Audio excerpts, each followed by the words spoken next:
Hello everyone, I am Nitin for roots institute. ವೀಕ್ಷಕರೇ, ಈ ವಿಡಿಯೋದಲ್ಲಿ ನಾವು B2B ಹಾಗೂ B2C ಬಗ್ಗೆ ನಾವು ಡಿಸ್ಕಸ್ ಮಾಡಲಿಕ್ಕಿದ್ದೇವೆ. ಲಾಸ್ಟ್ ವಿಡಿಯೋದಲ್ಲಿ ನಾವು ನೀಡ್, ವಾಂಟ್ ಆ್ಯಂಡ್ ಡಿಮ್ಯಾಂಡ್ ಈ ಕಾನ್ಸೆಪ್ಟ್ ಬಗ್ಗೆ ನಾವು ಡಿಸ್ಕಸ್ ಮಾಡಿದ್ದು. ಅದೇ ರೀತಿ ಇನ್ಬೌಂಡ್ ಮಾರ್ಕೆಟಿಂಗ್, ಔಟ್ಬೌಂಡ್ ಮಾರ್ಕೆಟಿಂಗ್ ಬಗ್ಗೆ ನಾವು ವಿಡಿಯೋದಲ್ಲಿ ಶೇರ್ ಮಾಡಿದ್ದೆ. ಸೊ ನೀವು ಆ ವಿಡಿಯೋನ ನೋಡಿದ್ರೆ ಈ ಕೂಡಲೇ ಆ ವಿಡಿಯೋನ ನೋಡ್ಕೊಳ್ಳಿ. ಅದೇ ರೀತಿ ಈ ವಿಡಿಯೋದಲ್ಲಿ ನಾವು B2B ಹಾಗೂ B2C ಈ ಕಾನ್ಸೆಪ್ಟ್ಗಳ ಬಗ್ಗೆ ಇನ್ಫಾರ್ಮೇಷನ್ನ ನಾನು ಕೊಡ್ತೇನೆ. ಹೆಚ್ಚು ಟೈಮ್ ವೇಸ್ಟ್ ಮಾಡದೆ ವಿಡಿಯೋನ ನೋಡೋಣ.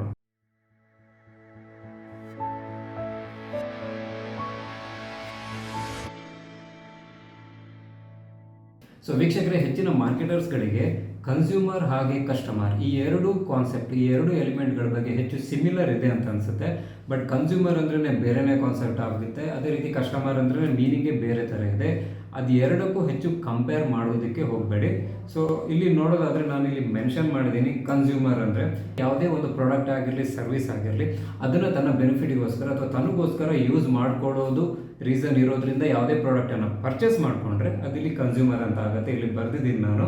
ಸೊ ಇಲ್ಲಿ ಮೋಟಿವ್ ಏನಿರುತ್ತೆ ಅಂದರೆ ಆ ಪ್ರಾಡಕ್ಟನ್ನು ತನ್ನ ಬೆನಿಫಿಟ್ಗೆ ತನಗೋಸ್ಕರ ಅದನ್ನು ಯೂಸ್ ಮಾಡ್ಕೊಳ್ತಾ ಹೋಗ್ತಾರೆ.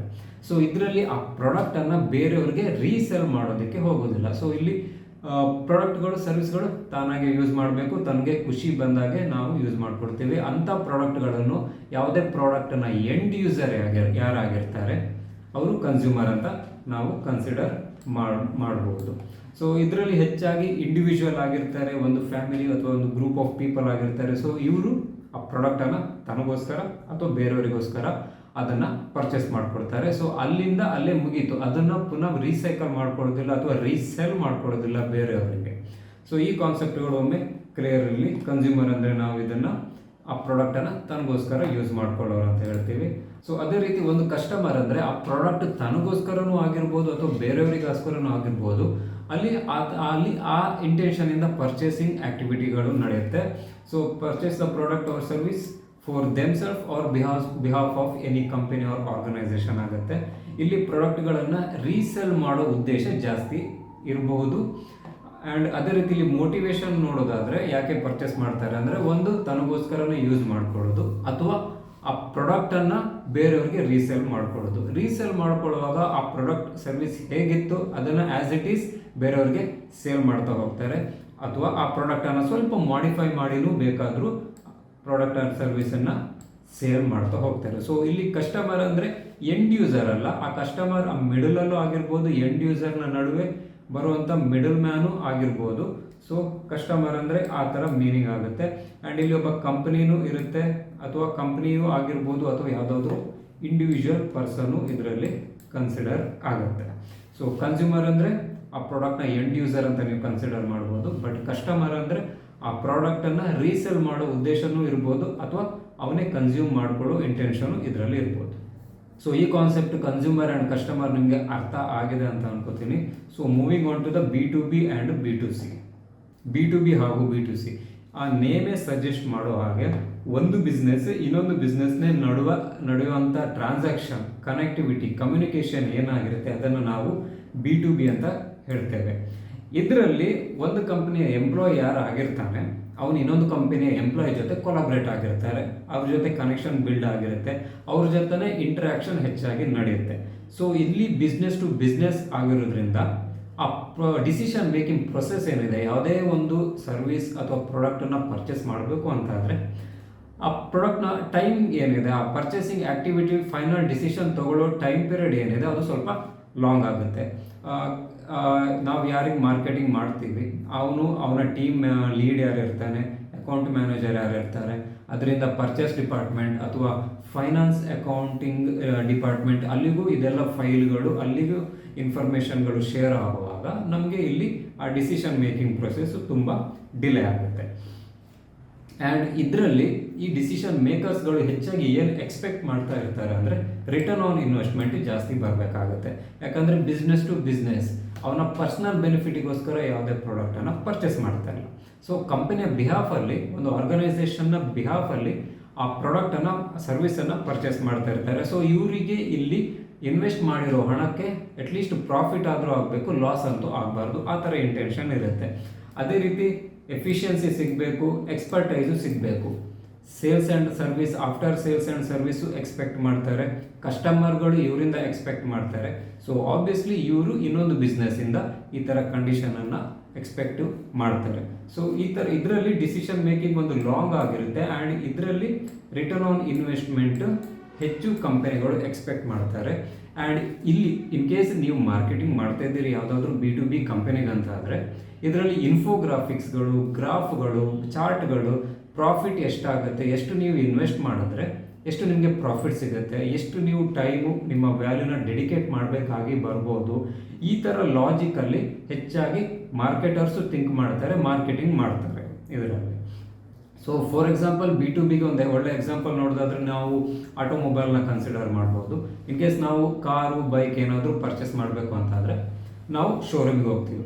ಆ ಶೋರೂಮ್ನವರು ಫಾರ್ ಎಕ್ಸಾಂಪಲ್ ಈ ಹೀರೋ ಅಥವಾ ಬಜಾಜ್ ಕಂಪನಿದಾದರೆ ಅವರ ಬೈಕ್ನ ಇಂಡಿವಿಜುವಲ್ ಕಾಂಪೊನೆಂಟ್ ಏನಿದೆ ಅವರು ಬೇರೆ ಬೇರೆ ಮ್ಯಾನುಫ್ಯಾಕ್ಚರ್ ಜೊತೆ ಪರ್ಚೇಸ್ ಮಾಡಿರ್ತಾರೆ. ಬ್ಯಾಟ್ರಿ ಆಗಿರ್ಬೋದು, ಟೈರ್ ಆಗಿರ್ಬೋದು, ಎಲೆಕ್ಟ್ರಿಕ್ ಐಟಮ್ಗಳಾಗಿರ್ಬೋದು, ಅಥವಾ ಬೇರೆ ಏನಾದರೂ ಮೆಟಲ್ ಐಟಮ್ಗಳಾಗಿರ್ಬೋದು, ಕಾಂಪೊನೆಂಟ್ಸ್ಗಳಾಗಿರ್ಬೋದು, ಅವರು ಬೇರೆ ಥರ್ಡ್ ಪಾರ್ಟಿ ಕಂಪನಿಯವ್ರ ಜೊತೆ ಇದನ್ನೆಲ್ಲ ಬಲ್ಕಾಗಿ ಪರ್ಚೇಸ್ ಮಾಡ್ತಾರೆ. ಸೊ ಅಲ್ಲಿಂದ ಪರ್ಚೇಸ್ ಮಾಡ್ತಾರೆ. ಸೊ ಯಾರು ಇವಾಗ ಫಾರ್ ಎಕ್ಸಾಂಪಲ್ ಬೈಕಿದು ಬ್ಯಾಟ್ರಿ ಆದರೆ ಆ ಬ್ಯಾಟ್ರಿ ಕಂಪನಿಯವರು ಈ TVS ಅಥವಾ ಬೇರೆ ಬೈಕ್ ಕಂಪನಿಯವ್ರ ಜೊತೆ B2B ಕೊಲಾಬ್ರೇಷನ್ ಆಗ್ತಾರೆ. ಇಲ್ಲಿ ಮಾರ್ಕೆಟಿಂಗ್ ಆ್ಯಕ್ಟಿವಿಟಿಗಳು ಆ ರೀತಿ ನಡೆಯುತ್ತೆ. ಸೊ ಆ ಬೈಕ್ ಅಥವಾ ಆಟೋಮೊಬೈಲ್ನ ಎಂಡ್ ಯೂಸರ್ ಯಾರೇ ಕಸ್ಟಮರ್ ಆಗಿರ್ಬೋದು, ಬಟ್ ಇಲ್ಲಿ ಎಂಡ್ ಯೂಸರ್ಗೆ ಮಾರ್ಕೆಟಿಂಗ್ ಮಾಡೋದಿಲ್ಲ. ಇಲ್ಲಿ ಮಾರ್ಕೆಟಿಂಗ್ ಮಾಡ್ತಾ ಹೋಗೋದು ಈ ಬಜಾಜ್ ಅಥವಾ TVS ಈ ಥರ ಕಂಪನಿಯವರ ಪರ್ಚೇಸ್ ಡಿಪಾರ್ಟ್ಮೆಂಟಲ್ಲಿ, ಪ್ರೊಕ್ಯೂರ್ಮೆಂಟ್ ಡಿಪಾರ್ಟ್ಮೆಂಟಲ್ಲಿ ಯಾರೆಲ್ಲ ವರ್ಕ್ ಮಾಡ್ತಾ ಇರ್ತಾರೆ ಅವರಿಗೆ ಇಲ್ಲಿ ಮಾರ್ಕೆಟಿಂಗ್ ಮಾಡ್ತಾ ಇರ್ತಾರೆ. ಸೊ ಹಾಗಾಗಿ ಇಲ್ಲಿ ಡಿಸಿಷನ್ ಮೇಕಿಂಗ್ ಸ್ವಲ್ಪ ಸ್ಲೋ ಆಗಿರುತ್ತೆ, ಬಟ್ ಇಲ್ಲಿ ಎಫಿಷಿಯನ್ಸಿ ಜಾಸ್ತಿ ಎಕ್ಸ್ಪೆಕ್ಟ್ ಮಾಡ್ತಾರೆ, ಇದರಲ್ಲಿ ಎಕ್ಸ್ಪರ್ಟೈಸ್ ಎಕ್ಸ್ಪೆಕ್ಟ್ ಮಾಡ್ತಾರೆ, ಸೇಲ್ಸ್ ಆ್ಯಂಡ್ ಸರ್ವಿಸ್ ಎಕ್ಸ್ಪೆಕ್ಟ್ ಮಾಡ್ತಾರೆ. Moving on to the B2C. So B2Cನೂ ಇದೇ ಥರ ಸಿಮಿಲರ್ ಆಗಿರುತ್ತೆ. ಬಿಸ್ನೆಸ್ ಟು ದ ಕನ್ಸ್ಯೂಮರ್ ಅಥವಾ ಬಿಸ್ನೆಸ್ ಟು ದ ಕಸ್ಟಮರ್ ಅಂತಲೂ ನಾವು ಇದನ್ನು ಕನ್ಸಿಡರ್ ಮಾಡ್ಬೋದು. ಇಲ್ಲಿ ನಾವು ಮಾರ್ಕೆಟಿಂಗ್ ಆ್ಯಕ್ಟಿವಿಟಿಗಳು ನಮ್ಮ ಪ್ರಾಡಕ್ಟ್ ಅಥವಾ ಸರ್ವಿಸನ್ನು ಡೈರೆಕ್ಟಾಗಿ ಎಂಡ್ ಯೂಸರ್ ಯಾರು ಇರ್ತಾರೆ, ಕಸ್ಟಮರ್ಗಳು ಯಾರು ಇರ್ತಾರೆ, ಅದನ್ನು ಯೂಸ್ ಮಾಡ್ಕೊಳ್ಳೋರು ಯಾರು, ಅವ್ರಿಗೆ ನಾವು ಮಾರ್ಕೆಟಿಂಗ್ನ ಮಾಡ್ತಾ ಹೋಗ್ತೇವೆ. ಇದರಲ್ಲಿ transaction between the company to the individual users. Mobile phone ಆಗಿದ್ದರೆ ಮೊಬೈಲ್ ಫೋನ್ ಮ್ಯಾನುಫ್ಯಾಕ್ಚರಿಂಗ್ ಕಂಪನಿ ಅದನ್ನು ಇಂಡಿವಿಜುವಲ್ ಯೂಸರ್ಸ್ಗಳೇ ಯಾರಾಗಿರ್ತಾರೆ, ಎಂಡ್ ಯೂಸರ್ ಯಾರಾಗಿರ್ತಾರೆ ಅವರಿಗೆ ಇದನ್ನು ಮಾರ್ಕೆಟಿಂಗ್ ಮಾಡ್ತಾರೆ.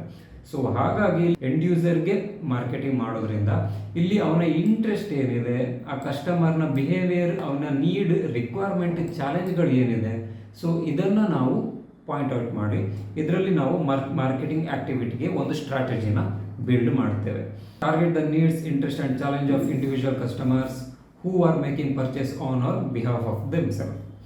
ಓಕೆ, ಸೊ ಇಲ್ಲಿ ಡಿಸಿಷನ್ ಮೇಕಿಂಗ್ ಡಿಸಿಷನ್ ಮೇಕಿಂಗ್ ಆಗಿರೋದು ತನಗೋಸ್ಕರ ಮಾರ್ಕೆಟಿಂಗ್ ಪ್ರಾಡಕ್ಟನ್ನು ಪರ್ಚೇಸ್ ಮಾಡೋದ್ರಿಂದ ಡಿಸಿಷನ್ ಮೇಕಿಂಗ್ ಪ್ರೊಸೆಸ್ ಸ್ವಲ್ಪ ಈಸಿ ಆಗುತ್ತೆ. ಡಿಸಿಷನ್ ಮೇಕಿಂಗ್ ಪ್ರೊಸೆಸ್ ಸ್ವಲ್ಪ ಕ್ವಿಕ್ ಆಗಿರುತ್ತೆ.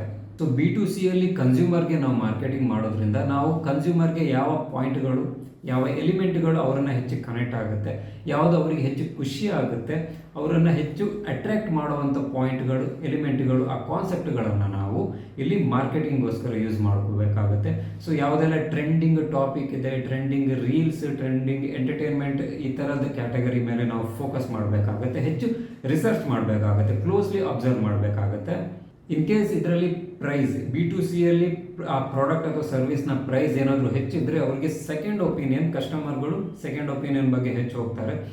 5,000, 10,000, 20,000 ಆ ಥರ ರೇಂಜ್ ಏನಾದರೂ ಬಂದಾಗ ಪ್ರಾಡಕ್ಟ್ ಮೇಲೆ ಅವರು ಸೆಕೆಂಡ್ ಒಪಿನಿಯನ್, ಸೆಕೆಂಡ್ ಏನಾದರೂ ಪ್ರಾಡಕ್ಟ್ ಸಿಗುತ್ತೆ ನೋಡ್ತಾರೆ ಕಂಪೇರ್ ಮಾಡೋದಕ್ಕೆ. ಆ್ಯಂಡ್ ಅದೇ ರೀತಿ ಪ್ರೈಸ್ ತುಂಬ ಕಮ್ಮಿ ಇದೆ, ಲೆಸ್ ದ್ಯಾನ್ 1,000, ಲೆಸ್ ದ್ಯಾನ್ 2,000 ಎಲ್ಲ ಆದರೆ ಓಕೆ, ನಾವು ಇನ್ವೆಸ್ಟ್ ಮಾಡಿ ಪರ್ಚೇಸ್ ಮಾಡೋ ಕೆಪಾಸಿಟಿ ಹೆಚ್ಚಿನ ಎಂಡ್ ಯೂಸರ್ಸ್ಗೆ, ಕಸ್ಟಮರ್ಸ್ಗೆ ಇರುತ್ತೆ. ಸೊ ಇಲ್ಲಿ ಹೆಚ್ಚಾಗಿ ನಾವು ಎಮೋಷನನ್ನು, ಎಂಟರ್ಟೈನ್ಮೆಂಟ್ ಕ್ಯಾಟಗರಿನ ಎಲಿಮೆಂಟನ್ನು ನಾವು ಕನೆಕ್ಟ್ ಮಾಡಬೇಕಾಗುತ್ತೆ. ನಮ್ಮ ಪ್ರಾಡಕ್ಟಿಂದ ಸಿಗುವಂಥ ಬೆನಿಫಿಟನ್ನು, ಆ ಬೆನಿಫಿಟಿಂದ ಜನರಿಗೆ ಏನಾದರೂ ಯೂಸ್ ಆಗುತ್ತೆ ಅಂತ ಆದರೆ ಆ ಎಲಿಮೆಂಟ್, ಆ ಯೂಸ್ ಆಗುವ ಬೆನಿಫಿಟಿಂದ ಯೂಸ್ ಆಗುವಂಥ ಎಲಿಮೆಂಟನ್ನು ನಾವಿಲ್ಲಿ ಮಾರ್ಕೆಟಿಂಗ್ಗೋಸ್ಕರ ಯೂಸ್ ಮಾಡ್ಕೋತೇವೆ. ಸೊ B2B ಅಂದರೆ ಬಿಸ್ನೆಸ್ ಟು ದ ಬಿಸ್ನೆಸ್. ಇಲ್ಲಿ ಮಾರ್ಕೆಟಿಂಗ್ ಸ್ಟ್ರಾಟಜಿ ತುಂಬ ಲಾಜಿಕಲಿ ಎಕ್ಸ್ಪೆಕ್ಟ್ ಮಾಡ್ತಾರೆ. ಬಟ್ B2Cಯಲ್ಲಿ ಮಾರ್ಕೆಟಿಂಗ್ ಸ್ಟ್ರಾಟಜಿ ಇದರಲ್ಲಿ ಎಂಡ್ ಯೂಸರ್ ಆಗಿರೋದ್ರಿಂದ ಎಮೋಷ್ನಲ್ ವೇಯಲ್ಲಿ ನಾವು ಕನೆಕ್ಟ್ ಆದರೆ ನಮಗೆ ಮಾರ್ಕೆಟಿಂಗ್ ಮಾಡೋದಕ್ಕೆ ತುಂಬ ಈಸಿ ಆಗುತ್ತೆ. ಸೊ ಈ ಕಾನ್ಸೆಪ್ಟ್ಗಳು, ಈ ಫಂಡಮೆಂಟಲ್ಸ್ಗಳನ್ನು ಆದಷ್ಟು ಕ್ಲಿಯರ್ ಮಾಡ್ಕೊಳ್ಳಿ. ಈ ವಿಡಿಯೋದಲ್ಲಿ B2B ಮತ್ತು B2C ಬಗ್ಗೆ ನಿಮಗೆ ಅರ್ಥ ಆಗಿದೆ ಅನ್ಕೋತೀನಿ. ಸೊ ನೆಕ್ಸ್ಟ್ ವಿಡಿಯೋದಲ್ಲಿ ಇದೇ ರೀತಿ ಫಂಡಮೆಂಟಲ್ಸ್ಗಳ ಬಗ್ಗೆನೇ ವಿಡಿಯೋ ಮಾಡ್ತೀನಿ. ಕಾನ್ಸೆಪ್ಟ್ಗಳನ್ನು ಆದಷ್ಟು ಸ್ಟ್ರಾಂಗ್ ಮಾಡಿ ನೆಕ್ಸ್ಟ್ ಮಾರ್ಕೆಟಿಂಗ್ ಸ್ಟ್ರಾಟಜಿನ ನೀವು ಈಸಿಯಾಗಿ ಮಾಡ್ಕೋಬೋದು. So thank you for watching. See you in the next video.